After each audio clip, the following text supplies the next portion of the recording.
साथियों, आज की वीडियो में हम लोग डिस्कस करेंगे जॉन गॉल्सवर्दी के कुछ इंपॉर्टेंट फैक्ट और उनके लिटरेरी वर्क के लिए दोस्तों। और इस वीडियो में वही सारे क्वेश्चंस को हमने इंक्लूड किया है जो हमारे एग्जाम ओरिएंटेड हैं, यानी कि एग्जाम पॉइंट्स को ही डिस्कस करेंगे दोस्तों। तो चलो हम लोग वीडियो की शुरुआत करते हैं। सबसे पहले अगर हम जॉन गॉल्सवर्दी की बात करते हैं तो जॉन गॉल्सवर्दी का जो जन्म होता है वो 1867 को होता है और इनकी मृत्यु हो जाती है 1933 के लिए। ठीक है, जॉन गॉल्सवर्दी के लिए एडवर्डियन एरा का राइटर भी कहा जाता है, यानी कि हम ये कह सकते हैं जॉन गॉल्सवर्दी को एडवर्डियन एरा राइटर के नाम से भी जाना जाता है। और जो हमारी एडवर्डियन एरा थी वो 1901 से लेकर के 1910 तक चलती है दोस्तों। सबसे पहले हम इनके बारे में बता दें कि इनका जो फर्स्ट प्ले था, सबसे पहला प्ले था जॉन गॉल्सवर्दी का, वो कौन सा था? सिल्वर बॉक्स था। और ये सिल्वर बॉक्स कब आया था? 1906 में। इसी तरीके से देखो, फर्स्ट प्ले इनका सिल्वर बॉक्स है। अगर आपसे ये पूछा जाए कि पहला फुल लेंथ नॉवेल कौन सा है तो आप नाम लोगे जॉयसलिन। और ये जो जॉयसलिन था वो जॉन गॉल्सवर्दी के एक पेन नेम से प्रकाशित हुआ था, पब्लिश हुआ था। और वो पेन नेम क्या था? जॉन सेंट जॉन दोस्तों। ये कब जॉयसलिन कब आया था? 1899 में। और ये 1899 में आया था, ये अकॉर्डिंग टू रणजीत सिंह की जो बुक है उसके अनुसार मैं बता रहा हूँ। और इसी को 1898 जो दे रखा है वो सुधीर के अरोड़ा में दे रखा है साथियों। सुधीर के अरोड़ा में 1898 दे रखा है कि 1898 में इनका जॉन गॉल्सवर्दी का फुल लेंथ नॉवेल आया था। ठीक है, जॉयसलिन। और किस नाम से? Under the pen name of John Saint John. John Saint John का मतलब होता है सन ऑफ जॉन दोस्तों। इसके बाद इनके बारे में एक इंपॉर्टेंट पॉइंट और याद बनाए रखना है कि ये जो थे वो 20th सेंचुरी के इंग्लिश पोएट थे, साथ ही साथ ये नॉवलिस्ट और प्ले राइट थे। कभी कभी हम लोगों से ये क्वेश्चन पूछा जाता है कि इन्होंने अपने कैरियर की शुरुआत किससे की, अपने कैरियर की। आगे हम आपसे ये क्वेश्चन भी पूछेंगे और इसका ऑप्शन मल्टीपल चॉइस भी दिया है हमने, ऑब्जेक्टिव टाइप क्वेश्चन बना करके रखा है कि जॉन गॉल्सवर्दी ने अपने कैरियर की शुरुआत किस तरीके से की साथियों। दूसरा तो क्या याद बनाए रखना है? एक तो ये याद बनाए रखना है कि इनका फुल लेंथ नॉवेल पहला कौन सा था? जॉयसलिन था, जो कि इन्हीं के pen name John Saint John के नाम से प्रकाशित हुआ। और ये कब प्रकाशित हुआ? 1899 या 1898। 1898 सुधीर के अरोरा में दे रखा है, एक बार आप लोग भी इसे चेक कर लीजिएगा। दूसरा हम बात करते हैं इनका पहला प्ले कौन सा था, तो इनका फर्स्ट प्ले कौन सा था? सिल्वर बॉक्स था। और ये सिल्वर बॉक्स 1906 में आया था दोस्तों। इसके बाद नेक्स्ट एक चीज़ और याद बनाए रखिएगा कि कभी कभी ये पूछ लेते हैं कि जॉन सेंट जॉन के नाम से जो पेन नेम यूज़ किया था वो तो इनका पहला नॉवेल जॉयसलिन था, लेकिन इनका खुद के नाम से प्रकाशित होने वाला सबसे पहला नॉवेल कौन सा था? तो दोस्तों इसके लिए ये लाइन याद बनाए रखना, 1904 में फर्स्ट नॉवेल पब्लिश हुआ था अंडर हिज ओन नेम, और उस नॉवेल का नाम था द आइलैंड फारसीज दोस्तों। तो ये सभी पॉइंट कहीं नोट डाउन कर लीजिएगा, यही मेनली पॉइंट हमारे पूछे जाते हैं। क्लियर है? इनका जन्म कब हुआ? 14 अगस्त 1867 को। कहाँ हुआ था? किंगस्टन हिल, सर्रे, इंग्लैंड में हुआ था। और अगर हम इनकी मृत्यु की बात करते हैं तो इनकी मृत्यु कब हुई थी? इनकी मृत्यु की बात करें तो 31 जनवरी 1933 को ग्लोब लॉज, हेम्पस्टीड, नॉर्थ लंदन में हो गई थी। और जब इनकी मृत्यु हुई थी उस समय जॉन गॉल्सवर्दी की आयु कितनी थी? 65 वर्ष। यानी कि जॉन गॉल्सवर्दी की जो जीवन यात्रा थी वो कुल 65 ईयर्स की थी। 65 वर्ष की आयु में 31 जनवरी 1933 को ग्लोब लॉज, हेम्पस्टीड, नॉर्थ लंदन में क्या हो जाती है? इनकी मृत्यु हो जाती है। इनके पिता का नाम जॉन गॉल्सवर्दी और इनकी माता का नाम जो है ब्लैंच वैली था। ठीक है, इसके बाद में इनके जो पिता थे वो भी एक लॉयर थे, एक सॉलिसिटर थे। ठीक है, और इनका जो पिता थे वो बहुत ही अमीर थे। यह भी हम कह सकते हैं कि जॉन गॉल्सवर्दी का जन्म एक धनाढ्य परिवार में हुआ था। यानी कि ये लाइन आप पढ़िएगा, यह अमीर वकील और प्रॉपर्टी ऑनर के पुत्र थे। इनके पिता यानी कि वकील थे, वकील से मतलब एक सॉलिसिटर या लॉयर थे। ठीक है, ये आपका क्वेश्चन पूछा जा चुका है इसलिए हम इसको मेंशन किए हैं। इसके बाद में 1889 में याद रखिएगा इन्होंने लॉ की डिग्री ली थी दोस्तों। कब? 1889 में। और अगला इन्होंने दो जगह पढ़ाई की, एक तो हारो स्कूल में और दूसरा ऑक्सफोर्ड में अध्ययन किया। ऑक्सफोर्ड न्यू कॉलेज में क्या करा? इन्होंने अध्ययन किया, अपनी पढ़ाई की। तो दो इनके एजुकेशन से रिलेटेड स्कूल्स को याद बनाए रखना, हैरो स्कूल और ऑक्सफोर्ड न्यू कॉलेज को। इसके बाद जब 1889 में इन्होंने लॉ की डिग्री प्राप्त की तो 1890 में इन्हें वकालत के लिए बुलाया गया, परंतु उन्होंने वहाँ नहीं गए और इन्हें अपने प्रोफेशन से बहुत ज़्यादा प्यार नहीं था, इसीलिए इन्होंने वकालत नहीं की, यानी कि इन्होंने प्रैक्टिस नहीं की साथियों। किसने? जॉन गॉल्सवर्दी ने। इसके बाद हम बताते हैं कि इन्होंने अपने कैरियर की शुरुआत की कैसे की थी, ये आपको बताना है। तो देखो 1897 में, और हम दोनों डेट आपको बता देते हैं, ज़्यादातर आपको 1897 मिलेगा। 1897 में ये अपने करियर की शुरुआत करते हैं, लेकिन जो सुधीर के अरोरा वाली बुक है उसमें 1895 दे रखा है। तो हम तो यहाँ पे दोनों मेंशन कर दिए हैं, बाकी आप लोग भी सर्च कर लीजिएगा, क्योंकि डेट्स में बहुत सारा कन्फ्यूजन होता है, अलग अलग बुक्स में अलग अलग चीज़ें देखने को मिल जाती हैं। तो 1897 में क्या हुआ, इन्होंने लेखक की तरह अपने कैरियर की शुरुआत की। और कैरियर की शुरुआत कहाँ से की थी? एक इन्होंने अ कलेक्शन ऑफ शॉर्ट स्टोरीज को पब्लिश करवाया था, okay, from the four winds. क्या था? किससे अपनी शुरुआत की थी? कलेक्शन ऑफ शॉर्ट स्टोरी, और उसका जो कलेक्शन ऑफ शॉर्ट स्टोरीज था उसका नाम क्या था? फ्रॉम द फोर विंड्स से अपनी क्या करते हैं, ये शुरुआत करते हैं दोस्तों इस वर्क से। ठीक है, ये वर्क क्या है? कलेक्शन ऑफ शॉर्ट स्टोरीज है दोस्तों। अब क्या है इनके बारे में, इनकी पत्नी के बारे में थोड़ा बता देते हैं। इन्होंने अपने चचेरे भाई की पत्नी अदा नेम्सिस पियर्सन कूपर से 1905 में क्या कर लेते हैं? शादी कर लेते हैं। अगर आपको इसका और डिटेल्ड वीडियो चाहिए तो मैं पहले भी बना चुका हूँ रंजीत सिंह से, ठीक है, तो उसको भी आप लोग देख सकते हो। ये थोड़ा सा रिवीजन टाइप का है, काफ़ी दिन हो गए थे जॉन गॉल्सवर्दी को कुछ भी नहीं बनाया, तो हमने सोचा अब रिवीजन करा दिया जाए आप लोगों के लिए। तो यहाँ पर इसके बाद में क्या हुआ कि इन्होंने अपने चचेरे भाई की पत्नी थी जिनका नाम था अदा नेम्सिस पियर्सन कूपर, इनसे क्या कर लेते हैं? शादी कर लेते हैं। कब शादी करते हैं? ये 1905 में। कौन शादी कर लेता है? John Galsworthy. इसके बाद में 1912 में इन्होंने इंग्लैंड के स्लॉटर हाउस और स्लॉटरिंग के अमानवीय तरीके से, जहाँ पर अमानवीय तरीकों पर एक रिपोर्ट तैयार की थी। अब ये स्लॉटर हाउस क्या होते हैं? बेसिकली स्लॉटर हाउस क्या होते हैं? जहाँ पर एक ऐसी जगह जहाँ पर जानवरों को काटा जाता है, कसाई घर या कसाई खाना भी आप इसे बोल सकते हो। तो 1912 में, और यही डेट आपकी रंजीत सिंह की बुक में 1916 सीधे सीधे दे रखी है कि इन्होंने स्लॉटर हाउस का विजिट कब किया था? नॉट 1900, ठीक है, 1916 में। वहाँ क्या दे रखा है? 1916 ही सीधे सीधे दे रखा है।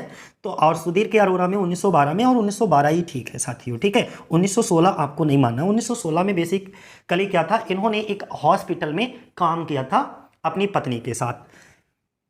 तो 1912 में इन्होंने इंग्लैंड के स्लॉटर हाउस और स्लॉटरिंग के अमानवीय तरीकों पर एक रिपोर्ट तैयार की। इसके बाद में 1916 में क्या हुआ, गॉल्सवर्दी और उनकी पत्नी ने फ्रांस के एक अस्पताल में काम किया साथियों। फ्रांस के एक अस्पताल में क्या किया? काम किया। क्लियर हो गया यहाँ पर ये चीज़। 1912 में क्या हुआ, स्लॉटर हाउस का दौरा किया। इसके बाद में जो स्लॉटरिंग अमानवीय तरीके से वहाँ पर जो पशुओं की कटाई होती थी तो उस पर एक रिपोर्ट तैयार की। शादी कब हुई इनकी? 1905 में। किससे हुई? अदा नेम्सिस पियर्सन कूपर से हुई थी। इन्होंने अपने करियर की शुरुआत कब की? 1897 में की। कौन से कलेक्शन से थी? तो ये कलेक्शन ऑफ शॉर्ट स्टोरी, जिसका नाम क्या था? From the four winds. Clear है। इसके बाद में इन्होंने 1889 में अपनी लॉ की डिग्री कंप्लीट की। 1890 में इनको प्रैक्टिस के लिए बुलाया गया, लेकिन वो वहाँ पर नहीं गए। इसके बाद एक पॉइंट हम लोगों का छूट गया था। 1891 से 1893 के बीच में इन्होंने विश्व का यात्रा की, और उनमें किन किन देशों की यात्रा की थी? तो कनाडा, ऑस्ट्रेलिया और एशिया के कुछ भाग तथा साउथ सी की यात्रा की थी दोस्तों, ये याद बनाए रखना। तो ये सभी पॉइंट हमारे क्लियर हो गए। 16 में क्या करा इन्होंने? गॉल्सवर्दी और उनकी पत्नी ने फ्रांस के एक हॉस्पिटल में काम किया था। और नेक्स्ट पॉइंट हमारा क्या कहता है? 1917 और 18, तो इसमें 18 आपको मान लेना है। 1918 में सुधीर के अरोरा, और नेट पर भी हमने सर्च करके देखा था विकिपीडिया पर, तो वहाँ पर भी जो है 1918 ही दे रखा है। 1918 में इन्होंने नाइटहुड की उपाधि को अस्वीकार कर दिया, ठीक है। लेकिन जब हमने रंजीत सिंह की बुक को पढ़ा और यूथ को पढ़ा, तो जो यूथ कंपटीशन और रंजीत सिंह बुक दोनों में 1917 दे रखा है, ठीक है। लेकिन आपको क्या मानना है? 1918 ही मानना है। इतना क्लियर हो गया। 1917 कहाँ कहाँ दे रखा है मैंने ये भी बता दिया आपको, लेकिन सुधीर के अरोरा ये ज़्यादा रिलेबल माना जाता है 1918।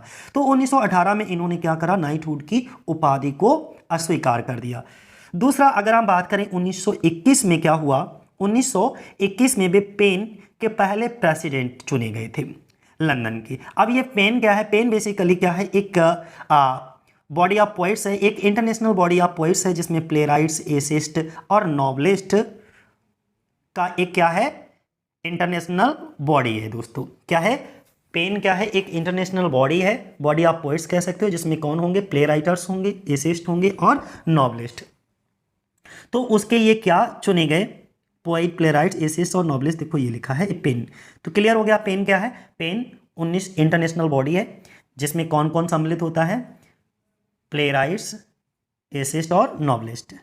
इसके सबसे पहले प्रेसिडेंट कौन चुना गया, सबसे पहला प्रेसिडेंट कौन चुना गया, जॉन गॉल्सवर्दी को चुना गया। अगला पॉइंट आपको याद बनाए रखना है कि उनके पहले नोबेल सिडोन जॉन सिन जॉन के अंतर्गत निकले। उनके कुछ शुरुआती जो नोबेल थे उन सभी शुरुआती नोबेल्स को जॉन सिन जॉन के नाम से ही लिखा गया। ये उनका उपनाम था और जॉन सिन जॉन का मतलब मैं बता ही चुका हूँ, क्या होता है, सन ऑफ जॉन। और यहाँ पे 2 पॉइंट आपको ये याद बनाए रखना है कि 1930 में क्या हुआ, इन्हें कैम्ब्रिज और शेफील्ड यूनिवर्सिटी से डीलिट की उपाधि दी थी। कौन सी 2 यूनिवर्सिटी, यहाँ पर 2 यूनिवर्सिटीज़ का जिक्र है, कहीं पर नोट डाउन कर लीजिएगा, कैम्ब्रिज और शेफील्ड यूनिवर्सिटी। तो जो कैम्ब्रिज और शेफील्ड यूनिवर्सिटी थी 1930 में इनको डीलिट की उपाधि दी गई। डीलिट की उपाधि इनको और यूनिवर्सिटीज़ ने भी दी इससे पहले ही 1930 में और 1931 में, माफ़ करिएगा, यहाँ पर 1930 में शेफील्ड यूनिवर्सिटी ने दी थी और 1931 में ऑक्सफोर्ड यूनिवर्सिटी ने,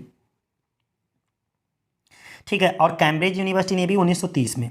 तो यहाँ पर ये दोनों 1930 में है। इसके बाद ऑक्सफोर्ड यूनिवर्सिटी के द्वारा भी इनको दिया गया था, ऑक्सफोर्ड ने 31 में, और प्रिंसटन एक यूनिवर्सिटी थी उसने भी 1931 में इनको जो है ऑनरेरी डिग्री दी थी दोस्तों।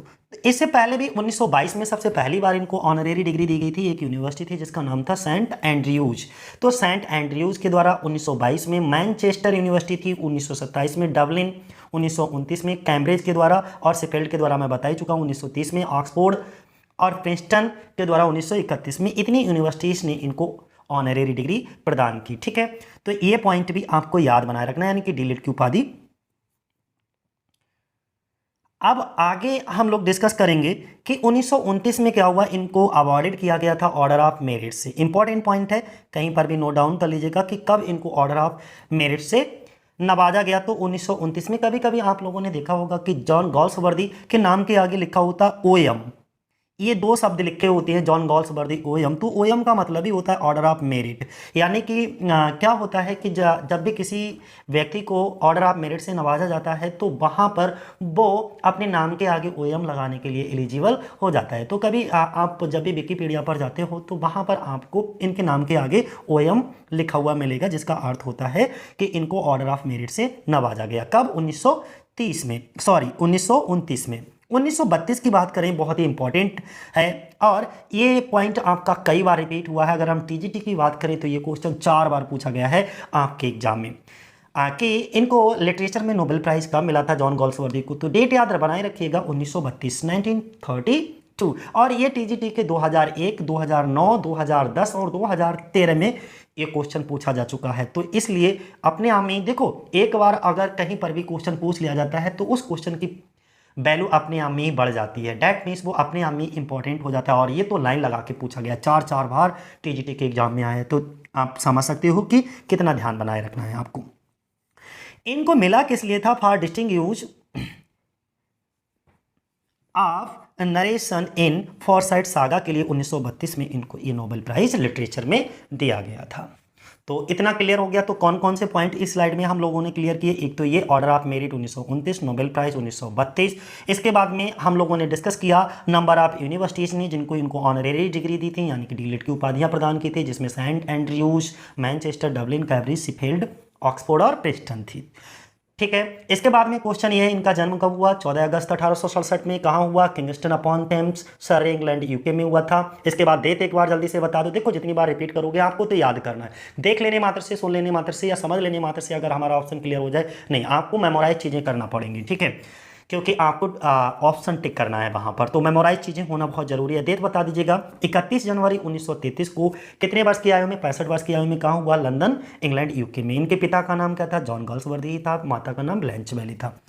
शिक्षा कहाँ हुई? 2 कॉलेजेस में हुई थी, हैरो स्कूल और न्यू स्कूल। ऑक्सफोर्ड में इनकी पत्नी का नाम अदा नेम्सिस पियर्सन कूपर था, जिनकी शादी कब हुई थी? 1905 में। इसके बाद ये 20वीं सेंचुरी के पोइट, नॉवलिस्ट और प्लेराइट हैं, ठीक है। और ये सारी चीज़ें आपको बताई जा चुकी है। इनके पिता भी एक सॉलिसिटर लॉयर थे दोस्तों, ठीक है। इनका जन्म ये कह सकते हो born with the silver spoon, ठीक है। He was born with the silver spoon, यानी कि धनी परिवार में जन्म लेना। इतना क्लियर हो गया, ठीक है। ये सारी चीज़ें हमने क्लियर कर दी। अच्छा, एक चीज़ और बता दीजिएगा, थोड़ा सा इंपॉर्टेंट चीज़ ये है कि इनका पहला फुल लेंथ नॉवेल कौन सा था? जॉयसलिन, जो कि इनके अंडर द पेन नेम से आया था, जॉन सिंजॉन के नाम से। एक चीज़ और बता दीजिएगा, ये एडवर्डियन एरा के राइटर हैं। जो एडवर्डियन एरा था वो 1901 से लेकर के 1910 तक चला था। इसके बाद में इनका पहला प्ले जो है वो सिल्वर बॉक्स है, ध्यान रखिएगा। और 1904 में इनका पहला नॉवेल पब्लिश हुआ था। देखो, प्ले पहला, सिल्वर बॉक्स, और नॉवेल पूछे फुल लेंथ नॉवेल तो जॉयसलिन क्या था? इनके पेन नेम से था। फिर से अगर नॉवेल पूछे इनके खुद के नाम से, कोई नॉवेल पूछे कि खुद के नाम से इनका पहला नॉवेल कब पब्लिश हुआ, तो आइलैंड फारसीज का नाम लेंगे। बस इतना आपको क्लियर कराना था मुझे। अब अगला ए बी पॉइंट क्लियर हो गया। दूसरा आपको हमने क्या बताया था कि जो जॉन गॉल्सवर्दी थे उनकी ट्रेजेडीज क्या कहलाती थी? तो उनकी जो ज़्यादातर ट्रेजेडीज होती थी, यानी कि जॉन गॉल्सवर्दी जो अपनी ट्रेजेडीज को लिखते थे उसमें सोशल ट्रेजेडीज हुआ करती थी। इनकी कुछ 2 प्रसिद्ध फेमस सोशल ट्रेजेडीज हैं, जिसमें स्ट्राइफ और द स्किन गेम का नाम आता है साथियों। इसके बाद 1931 में ऑक्सफोर्ड एंड प्रिंसटन विश्वविद्यालय ने इन्हें ऑनरेरी डॉक्टरेट की उपाधि दी। ये हम लोग पढ़ भी चुके हैं, ठीक है।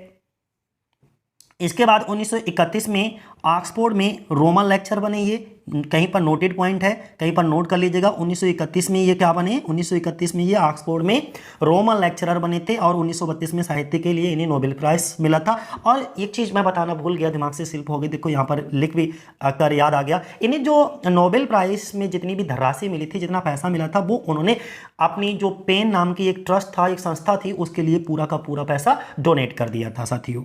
इसके बाद 1921 में, सॉरी ये डेट गलत लग गई, 1929 में ऑर्डर ऑफ मेरिट की उपाधि मिली थी, ठीक है। पेन नेम इनका क्या था? जॉन सिंजॉन था। जॉन सिंजॉन का मीन क्या होता है? सन ऑफ जॉन, यानी कि जॉन के पुत्र जॉन गॉल्सवर्दी, क्योंकि इनके पिता का भी नाम जॉन था।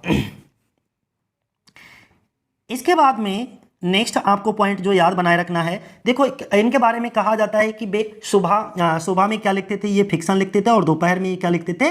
ड्रामा लिखते थे। इसके बाद 2 पॉइंट और याद बनाए रखिएगा। ये क्या, इनमें एक खूबी थी बहुत अच्छी कि ये जो पुराने नॉवेल्स को नए नाटकों में तब्दील कर देते थे, बदल देते थे साथियों। कौन? John Galsworthy. प्लॉट और स्टोरी, और इनके नाटकों में जो प्ले होते थे, इनके जो भी इनका वर्क होता था, उसमें जो जॉन गॉल्सवर्दी के थे उसमें प्लॉट जो उसकी होती थी, पटकथा होती थी या कोई कहानी स्टोरी होती थी, वो महत्व नहीं रखती थी साथियों। इसके बाद ये कुछ एग्जाम ओरिएंटेड क्वेश्चंस हैं जो कि आपके एग्जाम में पूछे गए हैं कई बार। दूसरा ये है फर्स्ट रिवीजन में, फर्स्ट सक्सेसफुल नॉवेल इनका कौन सा था? द मैन ऑफ प्रॉपर्टी, 1906 में, ठीक है, पब्लिश हुआ था। इसके बाद में 4 साइड सागा इनका क्या है? एक मास्टरपीस है, याद बनाए रखिएगा। 4 साइड सागा 1922 में पब्लिश हुआ था, है क्या इनका? एक मास्टरपीस है। पहला successful novel the Man of property को बोलेंगे। पहला successful novel the Man of property, याद बनाए रखिएगा। इसके बाद में भी हम नॉवेल के ऊपर 2, पहला इनका नॉवेल जो कि इनके जो है सिडोन से आया था, उपनाम से, निकनेम से पब्लिश हुआ था जॉन सिंजॉन के नाम से, वो कौन सा था? फिर से एक बार रिपीट कर देता हूँ, इनके निक नेम से सबसे पहला नॉवेल कौन सा पब्लिश हुआ था? कमेंट करना है आपको। दूसरा आपको ये बताना है इनका फुल लेंथ नॉवेल जो इनके खुद के नाम से ही पब्लिश हुआ था, तो खुद के नाम से इनका फर्स्ट नॉवेल कौन सा पब्लिश हुआ था, वो आपको बताना है, ठीक है। इनका पहला सक्सेसफुल नॉवेल यहाँ पे लिखा हुआ है। और ये जो डार्क फ्लावर था इनका 1913 में जो पब्लिश हुआ था, ये भी एक नॉवेल था, लेकिन ये कैसा नॉवेल था, एक लव नॉवेल था, ठीक है, लव स्टोरी पर आधारित था। दूसरा, strife deals with the conflict between a capitalist and the labours, और इसमें क्या दिखाया जाता है, जो कैपिटलिस्ट पूंजीवाद होते हैं और जो मजदूर होते हैं, यानी कि जो फैक्ट्रियों के मालिक और मजदूर के बीच के संबंधों को बताया गया है, और इसमें जो मजदूर होते हैं वो क्या कर देते हैं, स्ट्राइक पर बैठ जाते हैं। तो ये पूरी स्टोरी है, मैं पूरा एक एक करके जितने भी इनके इंपॉर्टेंट वर्क हैं उनको भी डिस्कस कर दूंगा। अब तक तो मैं सिर्फ बायोग्राफी जो है कंप्लीट कर पाया, अब इनके वर्क एक एक करके डिटेल्ड करेंगे हम लोग। दूसरा, यहाँ पर हम बात करते हैं कि सोशल प्रॉब्लम ऑफ इस टाइम, उनके समय की जितनी भी सोशल प्रॉब्लम हुआ करती थी वही उनकी क्या होती थी, मेन थीम होती थी उनके प्ले की। इतना क्लियर हो गया। जॉन गॉल्सवर्दी, कभी कभी पूछा जा सकता है कि जॉन गॉल्सवर्दी के प्ले की मेन थीम कौन कौन सी होती थी, तो उनकी जो कंटेम्प्रेरी चीज़ें चलती थी, उन्हीं के समकालीन जितनी भी उनके समय पर जितनी भी सोशल प्रॉब्लम हुआ करती थी, उन्हीं सोशल प्रॉब्लम्स पर ये क्या करते थे, अपने प्लेज को लिखा करते थे, क्योंकि ये अपर क्लास से बिलोंग करते थे। अपर क्लास सोसाइटी में क्या होता है, क्या नहीं होता है, किस तरीके की किन चीज़ों को, वो उन सभी चीज़ों को अपने प्लेज में, अपने वर्क्स में बहुत अच्छे से डिपिक्ट करते थे साथियों। इसके बाद नेक्स्ट हम बात करेंगे जॉन गॉल्सवर्दी का फेमस प्ले कौन सा है, सिल्वर बॉक्स है 1906 में, और ये किसको डील करता है, इन इक्वलिटी ऑफ जस्टिस को डील करता है साथियों। इसके बाद जस्टिस क्या है, एक क्राइम प्ले है, और गॉल्सवर्दी का जो कि लिखा गया था 1910 में, और इसमें जो दिखाया गया है वो क्या दिखाया गया है, problem of English legal system. Okay, इसको यहाँ पर डिपिक्ट किया गया इस प्ले में। जॉन गॉल्सवर्दी के जो नॉवेल हैं, और उस नॉवेल का नाम है द कंट्री हाउस को, और इस कंट्री हाउस जो कि पब्लिश हुआ था 1907 में। ओके, इसमें किसको दर्शाते हैं, तो अपर क्लास को। कंट्री हाउस में जो कि 1907 में पब्लिश हुआ था, किसको प्रेजेंट किया गॉल्सवर्दी ने, तो अपर क्लास को रिप्रेजेंट करते हैं। गॉल्सवर्दी अपने करियर की शुरुआत कहाँ से करते हैं, मैंने शुरुआत में क्वेश्चन आपसे किया था कि John Galsworthy begin his literary career as, किस रूप में करते हैं, तो एक नॉवलिस्ट के रूप में वो अपने करियर की शुरुआत करते हैं। हालांकि 19 वहाँ पर हमने एक चीज़ ये भी बताई थी कि इनके करियर की शुरुआत क्या होती है, एक शॉर्ट स्टोरी कलेक्शन होता है, ओके, उससे ये 1897 में अपने करियर की शुरुआत करते हैं। लेकिन इनका जो बेसिकली इनके करियर की जो शुरुआत होती है वो कहाँ से होती है, नॉवेल से होती है, जहाँ से इनकी खुद की पहचान बनती है, ठीक है, तो एक नॉवेलिस्ट के रूप में ही। इतना क्लियर है। तो इसीलिए अगर आपका ये कहीं पर इस तरीके से क्वेश्चन आए कि लिटरेरी करियर की शुरुआत कहाँ से होती है, तो आपको क्या टिक करना है, एज अ नॉवेलिस्ट ही जॉन गॉल्सवर्दी की लिटरेरी करियर की शुरुआत होती है। दोस्तों, इनके कुछ इंपॉर्टेंट वर्क विद डेट हमने यहाँ पर मेंशन कर रखे हैं, ओके, आप इनको पढ़ लीजिएगा। अब इनका मैं कुछ इंपॉर्टेंट पॉइंट को डिस्कस कर रहा हूँ, जो भी इंपॉर्टेंट प्लेज और उनकी थीम क्या है, मोस्ट इंपॉर्टेंट है, कहीं पर नोट डाउन जरूर कर लीजिएगा इनको, कि जो स्ट्राइफ है, स्ट्राइफ क्या है, एक ड्रामा है, कितने एक्ट का है, 3 एक्ट का है, और पब्लिश कब हुआ था, ये 1909 में। फिर से रिपीट कर देता हूँ, स्ट्राइफ एक 3 एक्ट का ड्रामा है जो कि 1909 में पब्लिश हुआ है, और इसकी थीम क्या है, इसमें कॉन्फ्लिक्ट विरोध दिखाया जाता है between capitalist and labour class के बीच में। इसके बाद दूसरा है द फ्यूजिटिव, और द फ्यूजिटिव जो है वो भी एक ड्रामा है इनका, और इसमें टोटल 4 एक्ट हैं, और 1911 में ये क्या होता है, पब्लिश होता है। इसके बाद में ये किसको डील करता है, इसकी थीम क्या है, तो it deals with a problem of unhappy marriages, या ये भी कह सकते हो कि इनफाइडेलिटी का मतलब होता है बेवफाई, यानी कि रिश्ते में विश्वास ना होना या विश्वास ना करना, या अविश्वसनीय रिलेशनशिप, इन हस्बैंड वाइफ रिलेशनशिप। तो 2 थीम इसकी हो सकती हैं आपके ऑप्शन में, एक तो क्या हो सकती है कि प्रॉब्लम ऑफ अनहैप्पी मैरिजेस, और दूसरा इनफाइडेलिटी इन हस्बैंड वाइफ रिलेशनशिप। दोस्तों, दूसरा हम लोग बात करेंगे लॉयल्टीज़ की। लॉयल्टीज़ की बात करते हैं, ये भी क्या है, एक ड्रामा है, इसमें टोटल एक्ट कितने हैं, 3 हैं, और ये पब्लिश हुआ था 1922 में। इसका जो मेन थीम है वो क्या है, clash of loyalties toward different religion sects, या दूसरा जो इसका हो सकता है वो क्या हो सकता है, the play is a study in racial pride and social convention. ये इसकी थीम हो सकती है आपके ऑप्शन में। थीम बहुत पूछी जाती है, इसीलिए हमने इसको एकदम अलग से बनाया है, ठीक है। दूसरा हम बात करेंगे लिटिल मैन की। द लिटिल मैन की बात करते हैं, 1921 में पब्लिश हुआ था, और ये पूछा गया क्वेश्चन है, द लिटिल मैन एक 1 एक्ट प्ले है, ध्यान बनाए रखिएगा, ठीक है। इनका नाटक है, प्ले है। अब दी पिजियन की बात करते हैं, ये क्या है, इनका एक फैंटेसी है। फैंटेसी का मतलब होता है कल्पना करना किसी चीज़ की। ये भी 3 एक्ट है और 1912 में ये पब्लिश हुआ था। इसमें जो थीम थी, यानी कि ये किसको डील करता है, तो inhuman treatment in shelter homes and shortcoming in the poor laws. इसके बाद में सिल्वर बॉक्स को बात करेंगे। सिल्वर बॉक्स क्या है, अ कॉमेडी ऑफ 3 एक्ट्स, एक कॉमेडी है 3 एक्ट की है, 1906 में पब्लिश हुई थी। और इसकी जो थीम है वो सोशल इनजस्टिस इन सोसाइटी, और दूसरी जो थीम आपकी दी जा सकती है तो डिस्पैरिटी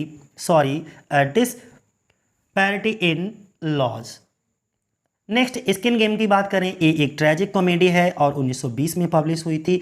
इसका जो थीम है, मेन थीम है the conflict between the landlords, okay, aristocrats जो होते हैं, इसके बाद में द न्यू रिच क्लास और द ऑनर ऑफ इंडस्ट्री, इनके बीच में क्या होता है, ये सब इनकी क्या रहती हैं, द स्किन गेम की मेन थीम होती है। नेक्स्ट 7 नंबर पे अगर हम बात करें तो the eldest son. The eldest son भी क्या है, एक ड्रामा है, 3 एक्ट का ड्रामा है और 1912 में इसको पब्लिश हुआ था। इसका मेन थीम है द एविल ऑफ इलिसिट, नाजायज या अवैध लव के बारे में होता है, इलिसिट लव, ठीक है। नेक्स्ट अगर हम बात करें जस्टिस की, जस्टिस जो था इनका 1910 में आया था। ये एक क्राइम प्ले था साथियों, और इसकी मेन थीम क्या है, the system of legal trial. Next escape आया इनका, और एस्केप की बात करें तो ये 1926 में आया था। इसमें इसकी मेन थीम क्या थी, pitiable condition of the person who come out of the jail, ठीक है। इसको समझिएगा कि pitiable condition of the person who came out of the jail after completing his term of imprisonment and it is a British play. दूसरा theme इस तरीके से लिखा हुआ हो सकता है आपका कि it is a British play in 9 episodes. दूसरा चीज़ क्या है, एक ब्रिटिश प्ले है, इसमें टोटल कितने एपिसोड में है, 9 एपिसोड में। और इन एपिसोड में क्या शो किया जाता है, showing the cruelty of society towards an escaped prisoner. अगला जॉय की बात करेंगे। जॉय जो है वो 1907 में पब्लिश हुआ है, 1907 में आया। ये क्या है, स्ट्रेन, इसकी जो थीम है वो strain and stress of a young girl growing into adulthood. और दूसरा इसका जो थीम पूछा जा सकता है वो इस तरीके से, ये जो प्ले है वो एग्जिबिट करता है, एग्जिबिट का मतलब होता है दिखावा करना, दिखाता है किसको, या प्रदर्शित करता है द स्ट्रेस को, स्ट्रेन को एंड इमोशनल कॉन्फ्लिक्ट को दर्शाता है, किसमें, जॉय में। दूसरा नोट पॉइंट आपको क्या याद बनाए रखना है इनके बारे में, कि जो जॉन गॉल्सवर्दी हैं वो लिखते थे प्रॉब्लम प्ले अंडर, और इनके ऊपर प्रॉब्लम प्ले लिखने का जो इन्फ्लुएंस आया था वो किससे, बहुत ज़्यादा under the influence of Ibsen. और इब्सन कौन थे, इनका पूरा नाम था हेनरी जॉन इब्सन। और हेनरी जॉन इब्सन एक क्या थे, नॉर्वेजियन प्ले राइट थे और थिएटर डायरेक्टर थे दोस्तों। तो क्लियर है, इन पर सबसे ज़्यादा इन्फ्लुएंस किसका देखा जाता है, इब्सन का। ये क्या लिखते थे, प्रॉब्लम प्ले लिखते थे, और कंटेम्प्रेरी सोसाइटी से ही जो इशूज हुआ करते थे उन इशूज पर आधारित इनके ज़्यादातर वर्क होते थे, प्ले होते थे दोस्तों।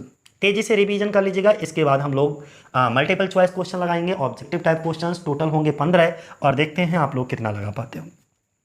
जॉन गॉल्सवर्दी, तेजी से रिवीजन करिएगा। John Galsworthy was an English novelist and play right. इनका जन्म कहाँ हुआ था, 14 अगस्त 1867 को किंगस्टन सर्रे, इंग्लैंड यूके में। इनकी मृत्यु कब हुई, 31 जनवरी 1933 को हैम्पस्टीड, लंदन में। नेक्स्ट इनका नोटेबल अवार्ड की बात करें, नोबेल प्राइज इन लिटरेचर का मिला था 1932 में। ऑर्डर ऑफ मेरिट से इनको कम नवाजा गया 1929 में। पेन नेम इनका क्या था, जॉनसन जॉन था। Next he trained as a barrister and was called in 1890, यानी कि अब क्या हुआ, इस तरीके से आएगा बार इन लिंकन्स इन करके, ठीक है। यानी कि 1990 में ही was called to the bar at Lincoln's Inn, clear है। नेक्स्ट 1905 में क्या होता है, शादी करते हैं किससे, अदा नेल्सन पियर्सन कूपर से। कूलर ले गया है, ठीक है, लीजिएगा। कूपर ए वाइफ ऑफ, किसकी पत्नी होती हैं, अदा Nelson Pearson Cooper, okay, cousin इनके चचेरे जो कि मेजर आर्थर गॉल्सवर्दी की पत्नी होती है, उन्हीं से ये क्या करते हैं, शादी कर लेते हैं दोस्तों। 21 में क्या होता है, जॉन गॉल्सवर्दी को इलेक्ट किया जाता है पहली बार the president of PEN. PEN क्या होता है, इंटरनेशनल लिटरेरी क्लब के लिए कहा जाता है, एक सोसाइटी होती है, ठीक है। और जो 1932 में इनको लिटरेचर के लिए नोबेल प्राइज़ मिला था, और उस नोबेल प्राइज़ में इनको जितनी भी धनराशि मिली थी वो सब इसी संस्था के लिए क्या कर देते हैं, डोनेट कर देते हैं। इनके सबसे ज़्यादा क्लोज फ्रेंडशिप किसके साथ थी, ये नाम याद बनाए रखना कि close friendship with famous novelist थे जिनका नाम था जोसेफ कॉनरेड। नाम याद रखना, जोसेफ कॉनरेड। तो इनके सबसे क्लोज फ्रेंडशिप किसके साथ, जोसेफ कॉनरेड। नोटेबल वर्क की बात करते हैं, okay, include the foresight saga 1906 से 1921 तक, और ये धीरे धीरे करके पब्लिश हुए थे। पहले 3 जो इनके थे नॉवेल्स थे और 2 इंटरल्यूड थे इसमें, ठीक है। तो इस तरीके से, और फाइनली जो पब्लिश होता है फोरसाइट सागा का सिक्वल, वो 1922 में आता है। तो ये क्या थी, एक सीरीज थी फोरसाइट सागा जिसमें 3 नॉवेल्स और 2 इंटरल्यूड सम्मिलित थे। इसको हम क्या कहते हैं, फोरसाइट ट्रायलॉजी भी कहते हैं दोस्तों, आल्सो कॉल्ड फोरसाइट ट्रायलॉजी। सबसे पहले इसमें कौन सा, the Man of property novel था, 1906 में पब्लिश हुआ था, ध्यान रखिएगा। इसके बाद इंडियन समर ऑफ फोरसाइट, ये कब आया था, 1918 में, ये इनका इंटरल्यूड था। दूसरा इन चैंसरी 1920 में, ये भी क्या था, इनका नॉवेल था। और इसके बाद फिर से एक इंटरल्यूड आया था 1920 में ही, उसका नाम था अवेकनिंग। और लास्ट में टू लेट नॉवेल 1921 में। फाइनली 1922 में फोरसाइट सागा पब्लिश किया गया था।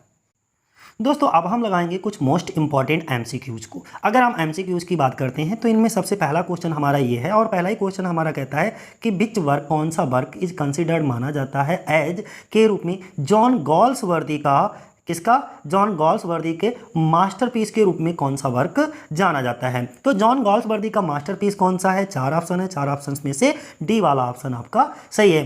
द फोरसाइट सागा को जॉन गॉल्सवर्दी का मास्टरपीस माना जाता है, क्लियर। दूसरा अगर हम बात करें तो विच हिंदी ऑथर, ऐसे कौन से हिंदी लेखक थे, इज मीन्स हैं डीपली इन्फ्लुएंस्ड, बहुत ज़्यादा प्रभावित थे बाय जॉन गॉल्सवर्दी से, और इतने ज़्यादा प्रभावित हो गए कि उन हिंदी ऑथर ने, हिंदी ऑथर से मतलब इंडियन राइटर रहे होंगे, इंडियन लेखक रहे होंगे, तो हिंदी ऑथर ने ट्रांसलेटेड किया हिज नॉवेल, उनके नॉवेल जस्टिस को, जो जॉन गॉल्सवर्दी थे, जॉन गॉल्सवर्दी का जो नॉवेल था जस्टिस, उसको ट्रांसलेट कर दिया किसके रूप में, एज न्याय, आदाना या न्याय के रूप में। तो ऐसे कौन से राइटर थे, वो कौन थे, प्रेमचंद, ध्यान बनाए रखना, कौन थे, प्रेमचंद। बी वाला ऑप्शन हमारा क्या होगा, ठीक होगा।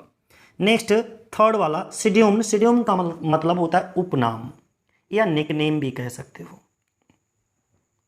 सिड्यूम यूज करते थे, कौन सा सिड्यूम यूज करते थे जॉन गॉल्सवर्दी के द्वारा। 4 ऑप्शंस हैं, 4 ऑप्शंस में से कौन सा ऑप्शन जो है जॉन गॉल्सवर्दी के द्वारा एज अ सिड्यूम यूज किया जाता था, तो सिंजॉन, जॉन सिंजॉन। सी वाला ऑप्शन क्या होगा आपका, सही होगा, जॉन सिंजॉन। अगला फोर्थ क्वेश्चन की अगर हम बात करें, इन विच ईयर, कौन सी साल, जॉन गॉल्सवर्दी मीट किससे मीट, फेमस ऑथर थे जिनका नाम था जोसेफ कॉनरेड, एंड बिकेम, बन गए हिज लाइफ टाइम फ्रेंड, और उनके हमेशा के दोस्त बन गए। हमने अंतिम पॉइंट क्लियर किया था आपको कि इनकी दोस्ती किसके साथ हो जाती है, जोसेफ कॉनरेड के साथ हो जाती है, और वो हमेशा के लिए लाइफ टाइम मित्र बन जाते हैं, दोस्त बन जाते हैं। तो इस क्वेश्चन में जो पूछा गया है वो ये पूछा गया, इन विच ईयर, कौन सी साल इनकी दोस्ती होती है जोसेफ कॉनरेड से, वो साल आपको बताना है। तो वो साल थी 1893 में। कब होती है इनकी दोस्ती, 1893 में, और ये दोस्ती इनकी जीवन पर्यंत चलती रहती है। अगला क्वेश्चन, इन विच ईयर, कौन सी साल जॉन गॉल्सवर्दी वाज अवार्डेड, इनको अवार्ड किया गया था नोबेल प्राइज से फॉर लिटरेचर। ये तो आपको याद बनाए रखना है कि 1932 में, और 1929 में ऑर्डर ऑफ मेरिट से इनको नवाजा गया था। इसके बाद आपको एक डेट इसमें, अच्छा 1922-23 दे रखी है, 1922 इंपॉर्टेंट है। 1922 में क्या हुआ था, इनका एक मास्टरपीस पब्लिश हुआ था, उस मास्टरपीस का नाम आपको बताना है। अगला क्वेश्चन नंबर 6 कौन सा है, जॉन गॉल्सवर्दी का first full length novel publish हुआ था under the name of John Saint John बास में था। सबसे पहला ही क्वेश्चन था ये कि फर्स्ट फुल लेंथ नॉवेल इनके उपनाम जॉन सेंट जॉन के नाम से पब्लिश हुआ था, वो कौन सा था? जॉयसलिन। याद बनाए रखिएगा, ठीक है। बहुत most important exam oriented questions हैं, हमारे एग्जाम पॉइंट्स हैं, और इनको जरूर ध्यान बनाए रखिएगा। पहला प्ले जॉन गॉल्सवर्दी का कौन सा था? तो पहला प्ले कौन सा था? सिल्वर बॉक्स था। ध्यान रखना, प्ले पूछा जाए तो सिल्वर बॉक्स देना है, नॉवेल पूछा जाए तो नॉवेल जॉयसलिन देना है। लेकिन कब देना है? जब ये तुमसे ये पूछें कि इनके उपनाम से पब्लिश हुआ था फर्स्ट फुल लेंथ नॉवेल, लेकिन इनके स्वयं के नाम से इनका पहला नॉवेल कौन सा आया था? तो आइलैंड फारसीज को दोगे। किसको दोगे? आइलैंड फारसीज को। ध्यान रखना। अगला क्वेश्चन है हमारा 8 नंबर। John Galsworthy's ideas on drama are found in. जो आइडियाज ऑन ड्रामा पाए जाते हैं किस में पाए जाते हैं? तो in the inn of tranquillity में। किस में? Galsworthy's ideas on drama are found, और किस में पाए जाते हैं? द इन ऑफ ट्रैंक्विलिटी में। अगला, what kind of play did Galsworthy road. किस तरीके के नाटकों को जॉन गॉल्सवर्दी लिखते थे? जल्दी से बता दो, कई बार हमने रिपीट किया है।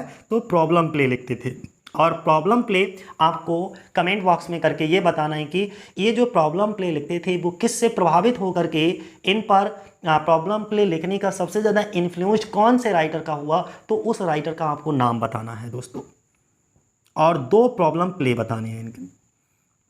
Question number 10, as a dramatist अगर हम बात करें गॉल्सवर्दी बिलोंग टू, किससे बिलोंग करते तो realist tradition of John saint Pinero से दोस्तों। अगला, in Forsyte Saga the Forsytes belong to, किससे बिलोंग करता है? तो अटिपिकल सिटी फैमिली से बिलोंग करता है दोस्तों। इन विच ईयर, कौन सी साल the play Justice was publish. Justice कब पब्लिश हुआ था? तो 1910 में ये पब्लिश हुआ था। अगला, who is Harold Cleaver in Galsworthy Justice, ये नहीं बताया तो चलो हम बता देते हैं कि ये जो हेराल्ड क्लीवर था वो जस्टिस नॉवेल में ये कैरेक्टर कौन था, इसको कौन सा रोल दिया गया था? तो गवर्नमेंट एडवोकेट बना था ये उसमें, जस्टिस में। अगला, क्वेश्चन नंबर 14 हमारा क्या कहता है? Which of the following is not a play by Galsworthy. इन 4 में से कौन सा प्ले जो है वो जॉन गॉल्सवर्दी का नहीं है। वैसे तो अगर हम बात करें ये चारों ही वर्क जो हैं वो जॉन गॉल्सवर्दी के हैं, लेकिन इनमें अंतर क्या है? ये 3 जो हैं वो क्या हैं? आपके प्ले हैं। क्या हैं? प्ले हैं। और जो ये इनका सिल्वर स्पून है, ये सिल्वर स्पून इनका क्या है? एक नॉवेल है दोस्तों। याद बनाए रहेगा, सिल्वर स्पून इनका क्या है? एक नॉवेल है। तो इसीलिए यही वाला ए वाला ऑप्शन हमारा क्या होगा? सही होगा। तो इसको क्या ध्यान रखना है? सिल्वर स्पून आपका नॉवेल है और 3 इनके ये क्या है? प्ले हैं। ठीक, नेक्स्ट। और एक चीज बता दूं, आप कंफ्यूज होंगे, एक सिल्वर स्पून है और एक दी सिल्वर स्पून हो गया, और एक इनका प्ले था दी सिल्वर बॉक्स। दी सिल्वर बॉक्स, ठीक है। अच्छा, दो सिल्वर बॉक्स था, ये इनका पहला प्ले था। ये भी एक नाटक है और ये नॉवेल है। ये वाला नॉवेल है, ये वाला नाटक है। ठीक, दोनों समझ लीजिए। और इस वीडियो का लास्ट क्वेश्चन कौन सा है? John Galsworthy's the Country House present. जो जॉन गॉल्सवर्दी का एक प्ले है द कंट्री हाउस, वो किसको प्रेजेंट करता है? तो द कंट्री हाउस किसको? दी अपर क्लास को प्रेजेंट करेगा। द कंट्री हाउस किसको प्रेजेंट करेगा? अपर क्लास को। याद बनाए रहेंगे, इसे अपर क्लास को प्रेजेंट करता है, और टीजीटी के 2004 में ये पूछा गया भी है दोस्तों। तो ये थी हमारी वीडियो, और अभी हम इसके और मल्टीपल चॉइस क्वेश्चंस को लेकर के आएंगे। साथ ही साथ इनके सेपरेट वर्क को भी हम लोग डिस्कस करेंगे। टीजीटी के एक एक छोटे छोटे राइटर के द्वारा लिखे गए जो भी वर्क हैं, छोटे छोटे वर्क को भी हम लोग डिस्कस करेंगे, जिससे कि टीजी टीम को बेहतर तरीके से आज की वीडियो में चर्चा का विषय रहेगा जॉन गॉल्सवर्दी की बायोग्राफी और इनके कुछ इंपॉर्टेंट वर्क पर आधारित एमसीक्यूज। और ये सभी एमसीक्यूज वो एमसीक्यूज होंगे जो 2001 से लेकर के अब तक जितने भी टीजीटी के एग्जाम कंडक्ट हुए हैं उनमें आए हुए क्वेश्चंस दोस्तों।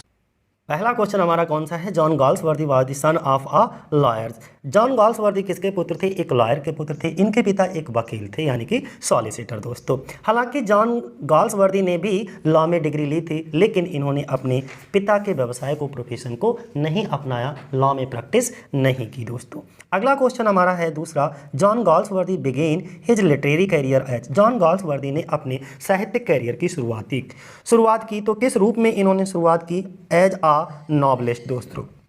यानी कि जब इन्होंने अपने लिटरेरी करियर में लिखना शुरू करा दोस्तों, तो क्या क्या दो चीज़ों से लिखना शुरू करा था, एक तो शॉर्ट स्टोरी राइटर के रूप में और नॉवलिस्ट के रूप में। तो शॉर्ट स्टोरी वाला ऑप्शन नहीं है, नॉवलिस्ट तो एज अ नॉवलिस्ट ही आप लगाओगे, क्योंकि इनका शॉर्ट स्टोरी कलेक्शन एक आया था शुरुआत में, यानी कि गॉल्सवर्दी का फर्स्ट पब्लिश्ड वर्क था जिसका नाम था फ्रॉम दी फोर विंड्स, जो कि 1897 में आया था दोस्तों। और ये जो वर्क आया था ये इनके एक pen name John Saint John के नाम से पब्लिश हुआ था साथियों। क्लियर हो गया। तो यहाँ पर दो चीज़ें समझ लीजिएगा, जॉन गॉल्सवर्दी का फर्स्ट पब्लिश्ड वर्क अगर आपसे पूछा जाए तो आपका आंसर होगा फ्रॉम दी फोर विंड्स, जो कि 1897 में आया था। क्या था ये, a collection of short stories था, ठीक है, जो कि इनके एक pen name John Saint John के नाम से पब्लिश हुआ था दोस्तों। इतना क्लियर हो गया। और यहाँ पर कौन सा होगा, एक नॉवलिस्ट के रूप में इन्होंने अपने करियर की शुरुआत की। तीसरा क्वेश्चन है, John Galsworthy belongs to. John Galsworthy कौन से पीरियड से बिलोंग करते थे, कौन सी सेंचुरी से बिलोंग करते थे, तो ये 20th सेंचुरी से बिलोंग करते थे साथियों। कौन सी सेंचुरी से, 20th सेंचुरी से। अब हमारा क्वेश्चन ये, जॉन गॉल्सवर्दी का जन्म कब हुआ, एक बार बता दीजिए। 14 अगस्त 1867 को कहाँ हुआ, किंगस्टन हिल पे, और इनकी मृत्यु 31 जनवरी को 1933 में हो गई थी दोस्तों। इतना क्लियर हो गया। अगला देखो, एक चीज़ और मैं बता दूंगा जब आ गया क्वेश्चन यहाँ पर ध्यान में। इसके बाद ये 1904 डेट एक याद रखना। 1904 में क्या हुआ था कि इन्होंने एक वर्क आया था इनका, द आइलैंड फारसीज, ठीक है, जो कि इनके खुद के नाम से पब्लिश हुआ था, आइलैंड फारसीज। ध्यान रखिएगा, 1904 में first novel publish under his own name, उनके खुद के नाम से इन्होंने पब्लिश करवाया गया था, तो आइलैंड फारसीज था। तो यहाँ पे 3-4 क्वेश्चन बनते हैं जो कि आपको याद बनाए रखना। एक तो ये याद बनाए रखना, इनका पहला फुल लेंथ नॉवेल कौन सा था, तो जॉयसलिन था, ठीक है। इनका पहला वर्क कौन सा था, तो पहला वर्क हम अभी बता ही चुके हैं। इसके बाद में कभी कभी अब नॉवेल ना पूछ करके प्ले पूछ लेगा, इनका पहला नाटक कौन सा था, तो सिल्वर बॉक्स का नाम लेना है, जो कि 1906 में आया था, ठीक है। ये 3-4 नाम याद बनाए रखना है, जॉयसलिन याद बनाए रखना, आइलैंड फारसीज को याद बनाए रखना है, इसके बाद में सिल्वर बॉक्स याद बनाए रखना है, और फ्रॉम दी फोर विंड्स याद बनाए रखना है, जो कि 1897 में इन्होंने एक लेखक की तरह अपने करियर की शुरुआत की थी, इसी शॉर्ट स्टोरी कलेक्शन से दोस्तों। कौन सी, फ्रॉम दी फोर विंड्स से। तो ये इतना था, हम थोड़ा सा डिटेल कर दिए। चलो 4th नंबर का देखो, गॉल्सवर्दी की जो ट्रेजेडीज थी आर कार्ड कहलाती थी, कैसी, तो सी वाला ऑप्शन हमारा सही होगा। कैसी ट्रेजेडीज कहलाती थी, सोशल ट्रेजेडीज कहलाती थी दोस्तों इनकी। कैसी, सोशल, क्योंकि ज़्यादातर इनके प्ले जो होते थे वो एड्रेस्ड होते थे द क्लास, जिसमें क्लास सिस्टम और सोशल इशूज़ पर आधारित होते थे, जिसमें इनके दो बहुत ही बेस्ट नोन जो हैं प्ले हैं, जैसे स्ट्राइफ है, द स्किन गेम है। स्ट्राइफ 1909 में आया था और स्किन गेम 1920 में आया था। 5वां क्वेश्चन है, several of Galsworthy's early novels were written. तो अभी अभी हमने डिस्कस किया था, अनेकों बहुत सारे नॉवेल जॉन गॉल्सवर्दी के शुरुआती बहुत से नॉवेल जो हैं वर रिटन लिखे गए थे अंडर दिस सीडोम, एक उपनाम से, इनके पेन नाम से लिखे गए थे। और वो पेन नाम क्या था इनका, जॉन सेंट जॉन था दोस्तों। क्या था, जॉन सेंट जॉन, याद बनाए रखना, जिसका मतलब क्या होता है, सन ऑफ जॉन दोस्तों। और 6 नंबर पे है, the first successful novel of John Galsworthy was. John Galsworthy का पहला सक्सेसफुल नॉवेल कौन सा था, तो द मैन ऑफ प्रॉपर्टी। कौन सा था, the Man of Property. Galsworthy ji का पहला सक्सेसफुल नॉवेल कौन सा था, द मैन ऑफ प्रॉपर्टी था, जो कि 1906 में आया था। और बाद में इसको जो है द फोर साइड सागा, जो कि 1922 में इनका पब्लिश हुआ था, कंप्लीटली पब्लिश हुआ था, जिसमें 2 अन्य थे, चांसरी 1920 और टू लेट को भी सिक्वल में रखा गया था। तो उसका पहला क्या था, द मैन ऑफ प्रॉपर्टी, इसके बाद में चांसरी और फिर टू लेट। नेक्स्ट अगला क्वेश्चन कौन सा है, 7 number, in which year Galsworthy refused. कौन सी साल जॉन गॉल्सवर्दी मना कर देते हैं द ऑफर लेने से ऑफ अ नाइटहुड, यानी कि नाइटहुड नाइटहुड की उपाधि लेने से कब मना कर देते हैं? तो 1918 में मना कर देते हैं। कब? 1918। कहीं कहीं आपको ये 1917 भी देखने को मिलेगा, लेकिन 1918 जो है वो आपका सही माना जाता है। मैक्सिमम बुक्स में, जो ऑथेंटिक बुक्स में हमने देखा, वो वहाँ पर 1918 दिया हुआ है। अगला क्वेश्चन हमारा 9 नंबर पे, इन विच ईयर, कौन सी साल वाज गॉल्सवर्दी अवार्ड दिया गया इनको नोबेल प्राइज फॉर लिटरेचर के लिए। कई बार क्वेश्चन आपका पूछा गया है टीजीटी में, एक बार देख लीजिएगा, अपने आप में पता चल जाएगा ये इंपॉर्टेंट पॉइंट कितना है। यानी कि जॉन गॉल्सवर्दी को नोबेल प्राइज साहित्य के लिए कब दिया गया था? तो 1932 में। कब दिया गया था? 1932 में दोस्तों। सी वाला ऑप्शन हमारा क्या है? सही है। अब ये मिला किसके लिए था इनको नोबेल प्राइज? तो इसको मिला था दी फोरसाइट सागा के लिए दोस्तों। किसके लिए मिला था ये? फोरसाइट सागा के लिए। 10 नंबर का क्वेश्चन है हमारा, the Dark Flower by John Galsworthy is a. जो जॉन गॉल्सवर्दी के द्वारा द डार्क फ्लावर्स लिखा गया है वो क्या है? तो वो एक लव नॉवेल है। डी वाला ऑप्शन हमारा सही होगा। लेकिन ये जो डार्क फ्लावर्स था ये कब पब्लिश हुआ? तो नोट डाउन कर लीजिए, 1913 में ये आया था। कब आया था? 1913 में। इसमें एक जो स्टोरी दिखाई जाती है वो एक आदमी के लव अफेयर की स्टोरी दिखाई जाती है दोस्तों। 11 नंबर पे अगर हम बात करें, Galsworthy's work that earned him name and fame was. John Galsworthy का ऐसा कौन सा वर्क था जिससे उनको बहुत सी प्रसिद्धि मिली दोस्तों, बहुत अपना नाम कमाया दुनिया भर में? तो वो वर्क था इनका द फोरसाइट सागा। अगला क्वेश्चन हमारा है, विच ड्रामा ऑफ गॉल्सवर्दी। गॉल्सवर्दी का कौन सा ड्रामा डील करता है with the conflict between capitalist and labourers. John Galsworthy का ऐसा कौन सा वर्क था जिसके बीच में, जो कैपिटलिस्ट और लेबरर्स के बीच में कॉन्फ्लिक्ट को दर्शाता है? तो वो वर्क था इनका स्ट्राइफ। ए वाला ऑप्शन हमारा सही होगा। 13 नंबर पे, which novel of Galsworthy. Galsworthy का कौन सा नॉवेल इज कंसीडर्ड माना जाता है टू बी हिज मास्टरपीस, उनका मास्टरपीस माना जाता है? तो Indian Summer of a Forsyte. कौन सा? Indian Summer of a Forsyte उनका मास्टरपीस माना जाता है दोस्तों। अगला क्वेश्चन, इन विच प्ले, कौन से प्ले में ऑफ गॉल्सवर्दी जो बिहेव विलियम फाल्डर, यानी कि विलियम फाल्डर जो है वो गॉल्सवर्दी की कौन से प्ले में दिखाया जाता है इस नाम का कैरेक्टर? तो कौन से प्ले में होता है? जस्टिस प्ले में। बी ऑप्शन हमारा क्या होगा? सही होगा दोस्तों, जस्टिस, जो कि 1910 में पब्लिश हुआ था दोस्तों। अगला क्वेश्चन हमारा है, who is given solitary punishment. किसको सॉलिटरी पनिशमेंट दिया जाता है इन द जस्टिस नॉवेल में? सॉलिटरी पनिशमेंट किसको दिया जाता है? तो वो भी कौन है? फाल्डर है। अगला, हु इज़ द लीडर कौन दिखाया जाता है ऑफ द लेबर्स का जो मजदूर होते हैं, मजदूरों का जो लीडर होता है वो कौन दिखाया जाता है इन द प्ले स्ट्राइफ प्ले में? तो उसका नाम होता है डेविड रॉबर्ट्स। ए वाला ऑप्शन हमारा सही है। 17 नंबर पे, the lower class was represented in Galsworthy. Galsworthy के कौन से वर्क में लोअर क्लास को रिप्रेजेंट किया जाता है? तो सी वाला ऑप्शन सही होगा, फ्रेटर्निटी। लेकिन अपर क्लास को कौन से वर्क में इनके रिप्रेजेंट किया जाता है? तो अपर क्लास जो रिप्रेजेंट किया जाता है द कंट्री हाउस में। जॉन गॉल्सवर्दी का प्ले द कंट्री हाउस में किसको रिप्रेजेंट किया जाता है? अपर क्लास को। और अगर लोअर क्लास पूछे आपसे तो आपको आंसर देना है फ्रेटर्निटी। 18 नंबर पे, Galsworthy's novel are chiefly occupied with the effect and conflict of. C वाला ऑप्शन सही होगा, class traditions upon society.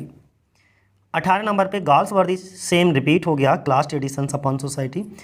19 number पे देखो, on the models of whose problem play did Galsworthy write his play. यहाँ पर समझने वाली बात यह है कि जॉन गॉल्सवर्दी ने प्रॉब्लम प्ले लिखने की प्रेरणा कहाँ से ली, कहाँ से ये बहुत ज़्यादा इंस्पायर, या किसके प्रॉब्लम प्ले से बहुत ज़्यादा इंस्पायर थे और उनसे इंस्पायर होकर के जॉन गॉल्सवर्दी भी प्रॉब्लम प्लेस को लिखना शुरू कर दिए। उन राइटर का नाम बताना है किन के मॉडल पर, तो वो थे हेनरी इब्सन, बी वाला। और हमने अपनी वीडियो जो अभी बनाई थी उसमें आपको अच्छे से समझाया ये क्वेश्चन। अगला, व्हाट इज गॉल्सवर्दीज, जो गॉल्सवर्दी का फ्रॉम द फोर विंड्स है वो क्या है? एक तो कलेक्शन ऑफ शॉर्ट स्टोरीज है, याद बनाए रखना।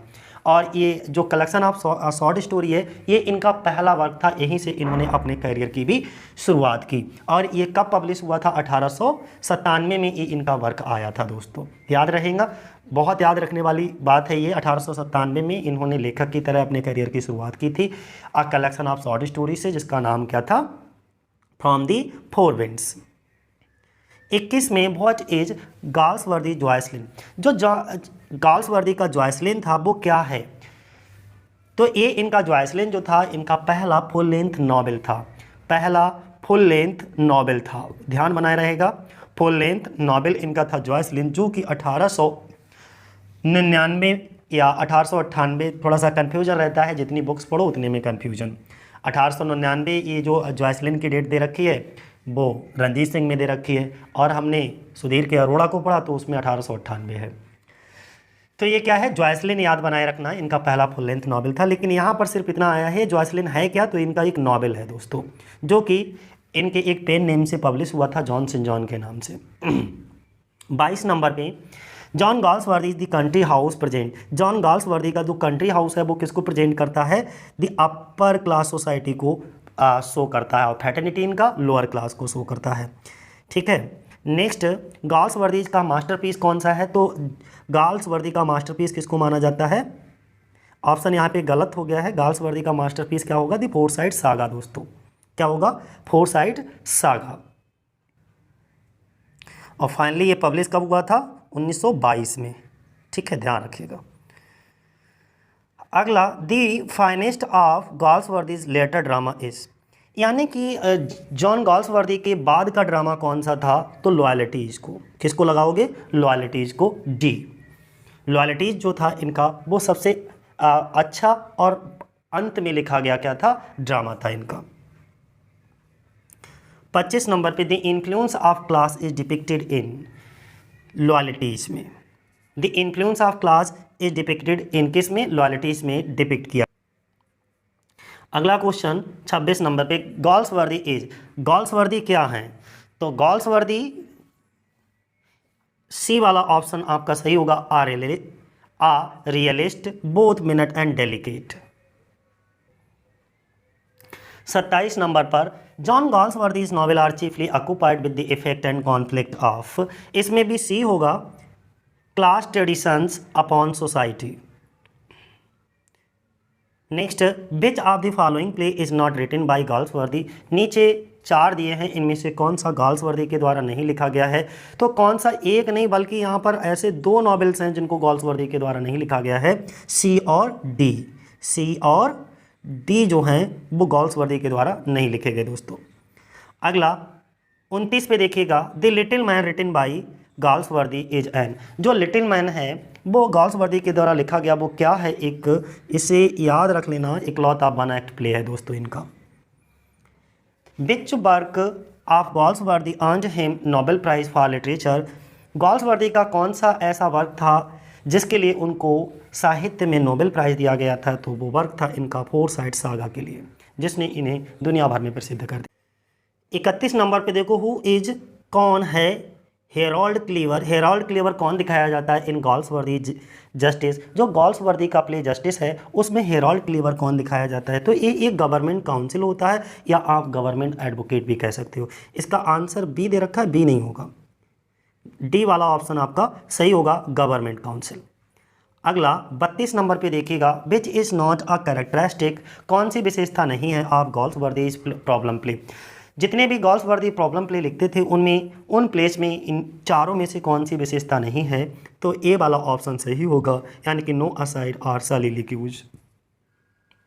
The real villain in Galsworthy's play are, Galsworthy के नाटकों में वास्तव में विलेन कौन होता है, खलनायक कौन दिखाया, यानी कि उनकी वास्तविकता में विलेन कौन दिखाया जाता है, तो वो सोशल एविल्स को जो है अपने प्लेस में उजागर करते थे, डिपिक्ट करते थे, यानी कि उस सोसाइटी में क्या चल रहा है तो उन सामाजिक बुराइयों को अपने प्लेस में ज़्यादातर दिखाते हैं दोस्तों।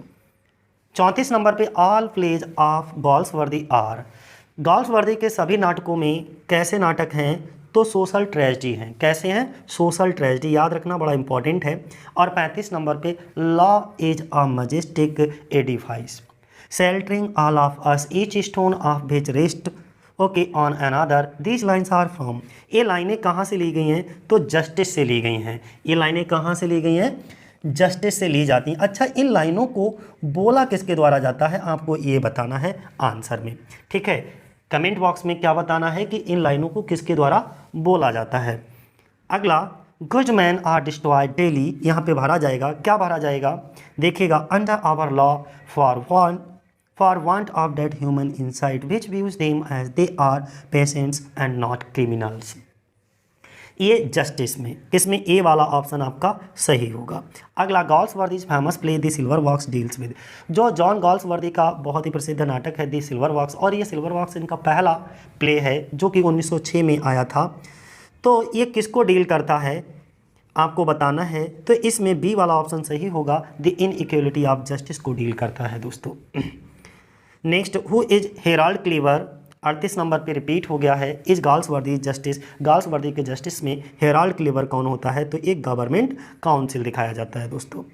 39 पे, mute scene and trial scene occurs in the play, ये जो दो सीन बहुत ज़्यादा प्रसिद्ध है, इनको याद रखिएगा, फेमस सीन है म्यूट सीन और ट्रायल सीन। ये कौन से प्ले में दिखाए जाते हैं, तो जस्टिस में ये दो सीन दिखाए जाते हैं, म्यूट सीन और ट्रायल सीन दोस्तों। अगला, लॉ इज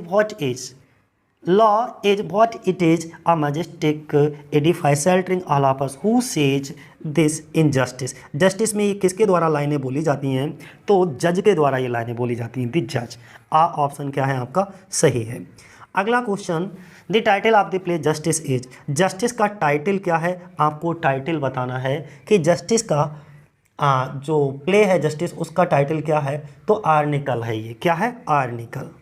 डी वाला ऑप्शन सही होगा। और next, Justice shows the problem of, Justice show दिखाता है द प्रॉब्लम ऑफ किसके बीच, इंग्लिश लीगल सिस्टम की प्रॉब्लम्स को दिखाता है। Next, Galsworthy's play Strife deals with the subject of, John Galsworthy का जो स्ट्राइफ है वो किसको डील करता है, तो ए वाला ऑप्शन सही होगा आपका, लेबर डिस्प्यूट्स के लिए, किसको डील करता है, लेबर डिस्प्यूट्स को दोस्तों।